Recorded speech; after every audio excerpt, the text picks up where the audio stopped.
So let me ask you a question.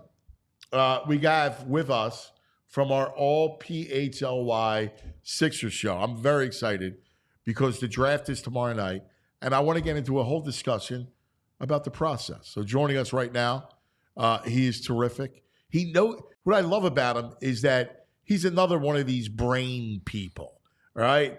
He thinks through the roster. He looks into the rules. He understands that piece of it like no other. Our buddy Derek Bodner. Derek, good morning. Morning. So let's talk. First thing that pops out is now there's a lot of reports saying that the Sixers may not want to sign Paul George, but maybe it'll be a sign and trade for Paul George. What's the benefits, Derek? Well, I think from the Sixers' perspective, they would probably prefer to sign Paul George outright. I think what's going on here is Paul George probably wants to opt into that final year of that contract and then get either extended or traded, then eventually extended. From the Clippers' perspective, they want to do a sign and trade or an opt-in and trade so that they can get some assets back. I think it's probably Paul George and the Clippers who want Paul George to opt in, not so much the Sixers. The downside for the Sixers is there's two downsides. First, any other team can go out there and pursue him now. It's not limited to just teams who have cap space. So there's going to be a wider market for him and so more competition for his services. And the downside is you're going to have to give up assets now. And we will see exactly what that means if the Sixers are really in the running. But I think Paul George opting in, quite frankly, is a pretty good blow for the Sixers. Pretty big blow. So is the idea, because there was also the Shams report that the Sixers had lost some steam, some interest. Is that due directly because of that, or are their eyes wandering? Yeah, I mean, look, I don't think the Sixers' evaluation of Paul George and how he would fit on the roster has changed at all. They have known who Paul George is for quite some time, and he was at the top of their list for quite some time. I think probably what's happened is they now believe that he is going to opt in, whereas maybe before they thought they had a chance to sign him outright, and because he's going to opt in, that, like I said, that changes the equation. Maybe they're not as confident that he will choose them because there is that wider market, like I said, or maybe they're just not comfortable giving up what they would have to give up in a trade to acquire him, and because of that, their interest has shifted maybe to trying to get something done here tomorrow night. But like I said, I don't think it's like their interest in Paul George has changed. It's just circumstances around it. They probably feel a little less confident because of that. They might feel compelled to act sooner rather than wait for him to hit the market. Does that thrust Jimmy Butler back into the forefront? It could. There's been some mixed reporting on, whether or not he would be at the top of their list. Obviously he is a player who there is, some aging concerns, some injury concerns, whatnot. Certainly I don't think the Heat right now are super willing to give him that 2-year extension that he wants. It seemed like the Sixers' interest in Jimmy was higher a month ago when all of this sort of started. Like I said, there have been some reports, some chatter that they are cooling on him a little bit. I always don't necessarily believe or buy or fully trust reports at this time of year. Everybody is lying, quite frankly. So we will see. But I think they are super interested in a high impact wing, and there just aren't that many on the market. So yeah, I think he's certainly in play. Give me a couple of other targets that we should keep an eye out. Potential targets that they could be looking at. Yeah, I mean, I think the obvious next one is Brandon Ingram. The benefit of him is he is younger. He is under a good contract. I think he's right around $36 million or so. Because of that, you would get some more flexibility in terms of going out there and being aggressive, either in free agency, using the remaining or cap space to acquire somebody in a trade. I think he would be pretty close to the top. He has been in more of a shot creation role where he's running a lot of the offense over the past couple of years. The hope is that maybe he would buy back into being more of a high volume 3-point shooter. He's been pretty good shooting from the corners off the catch. Hasn't really been his role the last couple of years, but I think the hope would be that he would buy back into it. I think he is the very next logical name. OG Anunoby is another name that's going to come up a lot. I still think, even though there's been some doubt cast upon that over the last couple of weeks, I think for the most part, people still believe he is going to end up back in New York. There's been that connection from the get-go. His agent is Leon Rose's son. You imagine that they've been on the same page for a long time. But then again, most people expect this to be done. Most people expect this to be a Siakam situation where he would sign right when they had the opportunity to do so. So it's surprising that it hasn't happened yet. And I think that's left some people thinking it may be possible. But I still think odds are he's going to end up back in New York. Now that next tier, you guys were talking about it on the All PHLY Sixers show. Caruso was seemingly a target. He gets moved.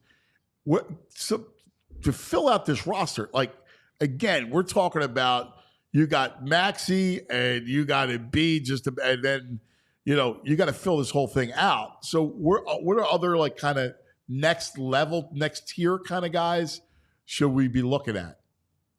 Yeah, that's sort of the problem. There just aren't that many. And this is a pretty weak, besides being a pretty weak draft, and I'd push back on that. I think it's mostly weak at the top of the draft, not so much in the middle of the draft. It's also a pretty weak free agency class. So I think what you're going to end up is a lot of people are going to talk about like, well, who can they pursue in a trade? What kind of, because there is a new collective bargaining agreement that came into effect last year. There's going to be a lot of teams I think looking to shed salary. So who in that salary are teams not looking to keep? It's tough because you don't truly know who's on the market.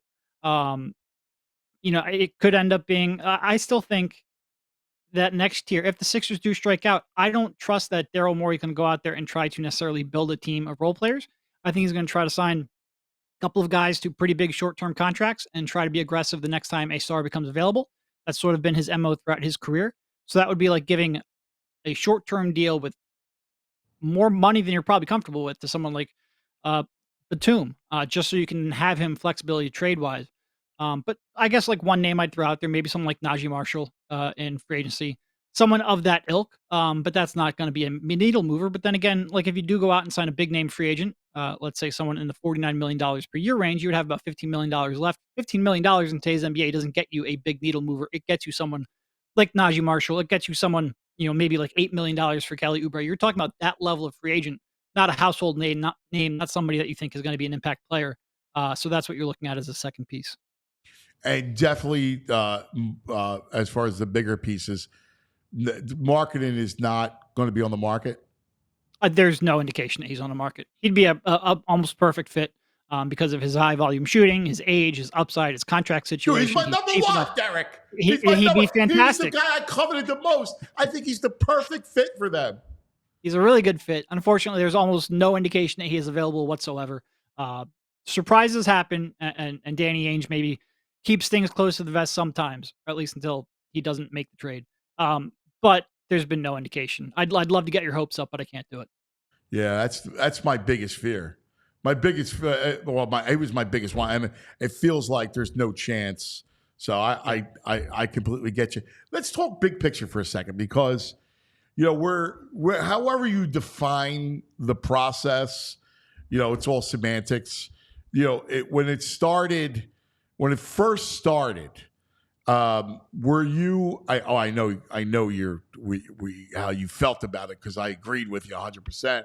But diving deep, we could all look at the obvious mistakes that were made, misjudgments, miscalculations. What were some beneath the surface that you thought were, kind of pushed them? What went wrong, I should say? Oh, well, there's so many. And I feel like nothing's really beneath the surface just because everything's been dissected and discussed so much. Honestly, I think the really biggest pivot point, the really biggest mistake was when the Colangelo situation happened and they put in this structure of having five guys essentially in charge and a power structure that was, I think clearly undefined and everybody was vying for say. And because of that lack of structure, I don't think they made very good decisions. And, Elton Brand, who's still on the, still with the team, he was sort of put at the top, but I don't think anybody really believes he had either final say or even, quite frankly, the most influence in that group. But Josh Harris, for whatever reason, enabled a structure where it was very murky on whether Elton, whether a number of people underneath Colangelo in that front office, or even a couple of owners had the biggest influence at, quite frankly, possibly the most crucial time in the Joel Embiid era when you had, cap space to go out there. They had a meeting with LeBron that year. They ended up acquiring Tobias Harris, acquiring Jimmy Butler, eventually extending Tobias Harris, and trading away Mikal Bridges. All of that happened in the span of a year, and at a time where you either had Elton Brand as a figurehead of a front office, or you had Elton Brand with about a year and a half total of front office experience leading an organization. Either way, either decision is a complete disaster of a decision from the ownership group. And that to me is I don't want to say it's under the radar because it's dissected quite a bit. But that's the one that if I were a fan would really piss me off. because that was very preventable. They should have gone out there and had real structure, and they didn't. Yeah, and if you look at Brett had a lot to say Yep. um, in that spot, and David Heller, from what there's I been a whole bunch. understand, Yep. what's that, buddy? I was just saying David Heller too. Yeah, One of the minority owners had a huge yeah. say. Like one of the biggest issues again was when you go to Jimmy. Jimmy did not like Brett, and there was that was a big problem because that Yeah, precipitated the ownership taking kind of Brett's side on that, and then you're forced to give Tobias the max because the minute it goes sideways with Jimmy, that's when Tobias, his father's like, listen, you got to give us the max, and they have to save face. yeah. And there was also like I don't think it was just Brett because quite frankly, there was almost no front office that is going to pick a coach over a star player. Yeah, Star players are just more valuable. It was also Ben Simmons. For the most part, people in yeah, that front office did not believe that Ben Simmons and Jimmy Butler were going to be happy together long term. They yeah. were making it work right then, but both of them wanted the ball, and they were going through scenarios on how they could try to keep both happy. There was just not confidence they were able to do so, and they picked Ben, and it was understandable at the time. Like, this is a guy who was coming off of an all-star season. I think he made all defensive team that year. He was 22 or whatever it was. But if they make the right decision there and the right evaluation there, and if you're talking about an under-discussed one, I think they there's a lot of attention paid to whether or not Ben Simmons was the right selection in that draft, in part because we're now talking about Brandon Ingram, bringing him back all these years later. But I think a bigger thing is when you had Ben Simmons in in Camden for a couple of years, and you had a chance to sit down and figure out what made him tick. There was a lot of time there between when it eventually went downhill and when you drafted him, where you could have made the valuation. Hey, look, we don't think this guy's going to reach his upside. He doesn't have the mental makeup to reach his upside. He's not improving his game. You could have traded him while he still had immense value. Like one of the hypotheticals I always bring up, like, could you have traded him for a draft pick that would have landed you like Luka Doncic? I don't think it was impossible. His value at one point was really, really high. And but ignore drafting him in the first place. If you had just traded him before his value ran to pretty much nothing, you could have completely salvaged this era and put you in a different spot, but they didn't. And that's really my takeaway with. It's so interesting because, so like to me, like I'll never look at it in revisionist history and say like you shouldn't have taken Ben Simmons because the whole idea was you saw him and Yep. at 6'11", and he was still growing with that handle and that length to play defense and his court vision, like those were tangible. Like, oh my God, they made you salivate, right? You're right about the mental makeup. I mean, ultimately, and I never understood this from his perspective. Like, if you just drove to the basket, like constant attack the rim, he never wanted to attack the rim because he didn't want to go to the line and he didn't want to shoot free throws. Like, and ultimately, that's what derailed any sort of his offensive game. Because if he just went down and flushed it and attacked the rim, he becomes a much better player, a much more dominant player. Much better player, and his complete lack of confidence and the drop in confidence because he was more willing to attack early on in his career. He went Yeah. backwards in terms of his confidence in the jumper, confidence in the free throw.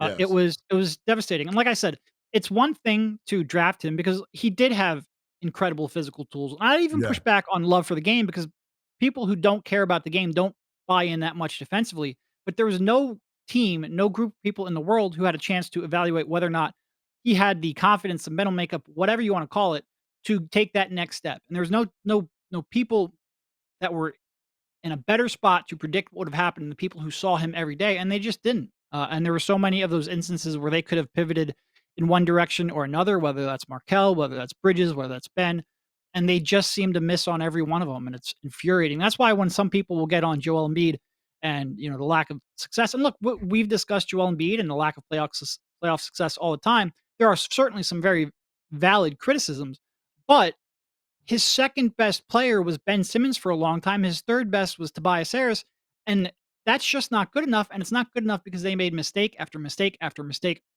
over a 5 or so year stretch that they're still paying for. And luckily, Tyrese Maxey, they got that one right, and he's breathed some life into the second half of Joel Embiid's prime. And we'll see whether or not Daryl Morey over the next month or so can make the most of it. But they miss so many opportunities. It's infuriating. Well, and the other one, like you mentioned, Fultz.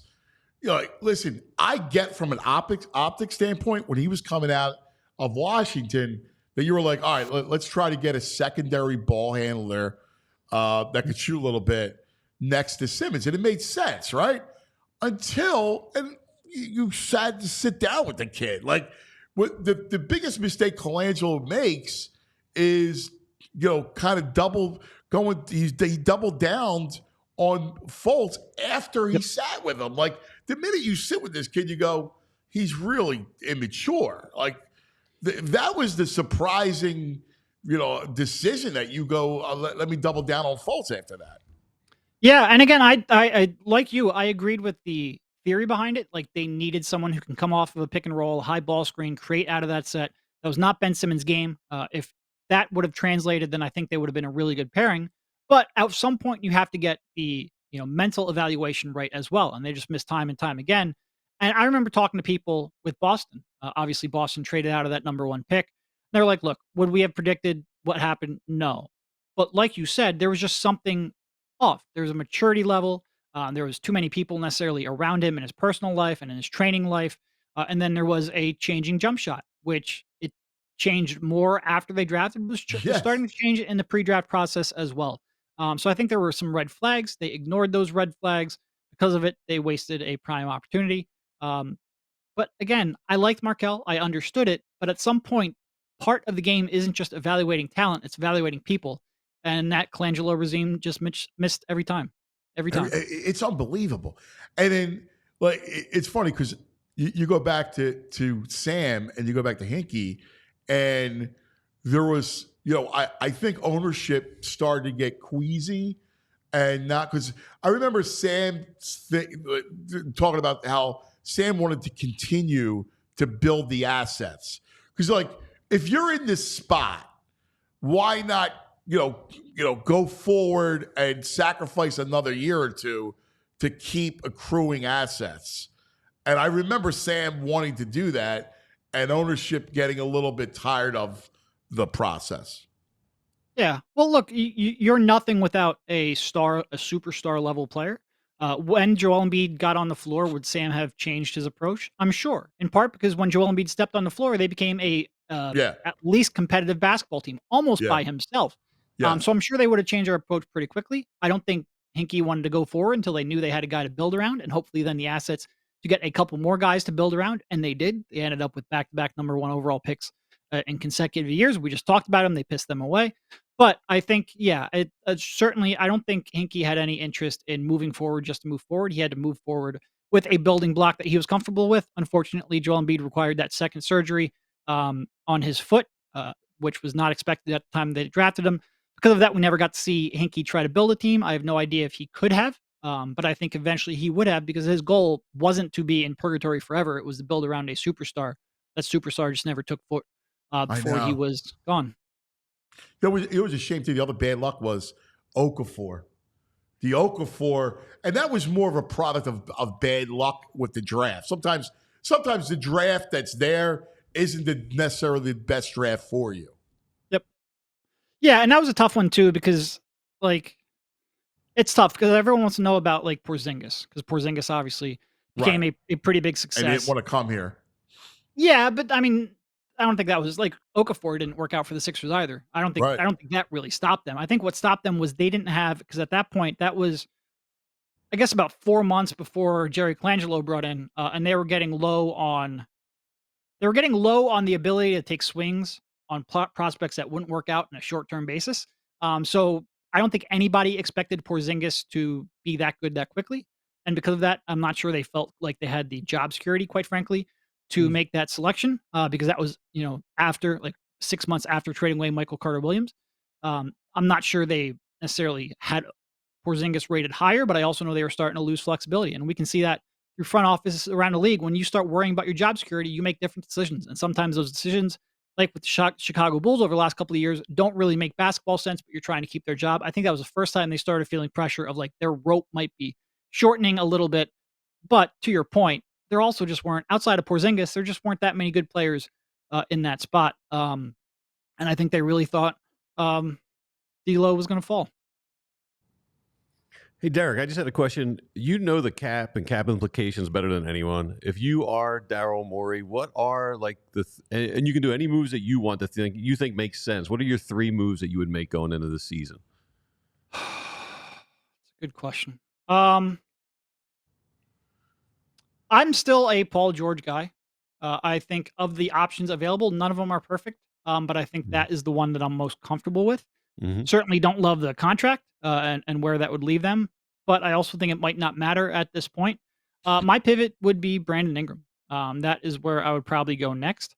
Like I said, I think having the extra cap space, and flexibility to do that would really be beneficial. And I think this is a situation now where if you wanna build a team having, because after the Sixers, let's say after the Sixers sign a max free agent, they would have about 15 million to work with, but with Brandon Ingram, they would have more like 28 million to work with.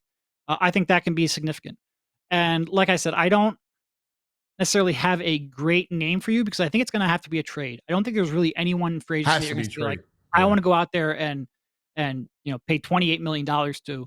Um, so it's tough to give you a direct name because it depends who's going to end up being on the market. I frankly, Caruso would have been at the top of the list in part because he only makes $9 million, in part because Yeah. as a defensive minded guard, he would have been perfect next to Maxey. Unfortunately, the Bulls made a completely mind-boggling trade, trading him for Josh Giddey. I don't get that at all. He's a worse basketball player than Caruso. He's got the off the court concerns that are massive, and should not be Yes. overlooked. And you're going to have to give him a pretty big contract in a year too. And they didn't even get a first round pick back from a team that has more first round picks than any team in the history of the sport. It was a baffling trade, but that was a guy I would have targeted. In terms of second options, like I said, it's tough because I think it's going to have to be a trade. Would you have any interest in Zach LaVine? Pretty much none. No. In part because that contract is massive and I think really debilitating. Yeah. In part because I just don't necessarily love the way he plays the game, and I don't love his buy-in defensively. I don't.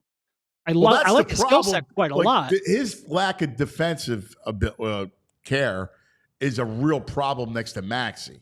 Yeah. The two No, of it's them together, man, that's tough, man. That's tough to put.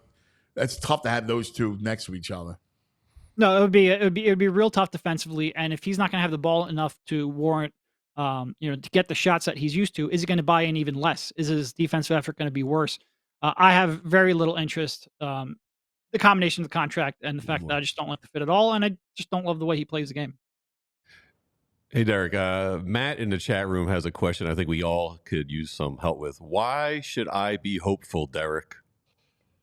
Because you have Joel Embiid and Tyrese Maxey. That's really the reason. And look, I know that it's been frustrating because the Sixers have never gotten past that second round.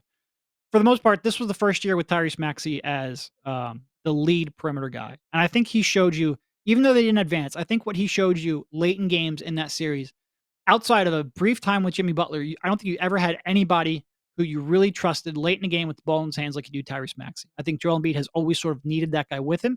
Perhaps even more so, I think Joel Embiid has always needed a guy he trusted to the level he trusts Tyrese Maxey alongside of him. I do think this is a partnership that can grow and grow at a very high level, but they need more help.